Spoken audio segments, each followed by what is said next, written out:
morning. Welcome again to 5-Minute Devotions with Sister Monaka.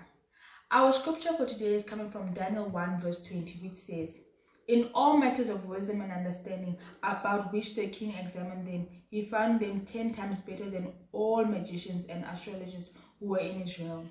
Shall we pray? Jehovah, we thank you, God, for yet another day, another opportunity, Lord, to hear your word, Lord Jesus. In the name of Jesus, I pray. Amen. The book of Daniel was written obviously by Daniel. It was the time when the Israelites, as you know, they were taken captive by King Nebuchadnezzar. Now the king wanted some young men who would learn of Babylonian literature, so he got young men, and amongst them was Daniel, Hananiah, Mishael, and Azariah. But we know them as Shadrach, Meshach, and Abednego, the 3 Hebrew boys. They were offered nice food, but they instead decided to stick to their diet of vegetables and water. They were the most intelligent and wise, and Daniel is said to have been given an understanding of visions and dreams. They did not compromise their diet for the king's food, and this helped them become wiser than all of the magicians and astrologers. You see, success in our lives does not come by luck or chance. It comes from God, and it is a reward for our faith.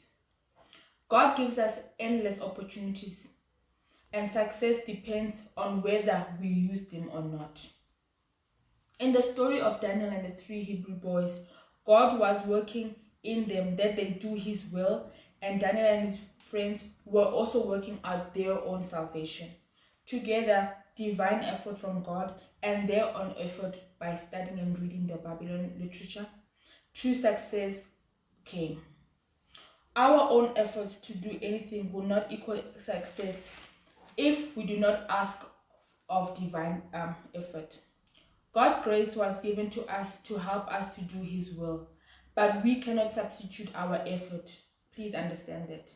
So God gives us grace to do his will, but then we cannot substitute God's grace with our effort. So please do your part. When we strive to do God's will, God will not hesitate one bit to strengthen us to prosper, but of course, if our resolutions are noble and true. So it's only through divine effort plus our efforts equals strength, not divine efforts equals strength. May God bless you this Sunday. Amen. Shall we pray? Jehovah, we thank you, God, for your word that says you give us divine effort, and Father, but only if we do our part. Jehovah, help us and give us strength to do our part, that you can also do your part. In the name of Jesus, I pray. Amen.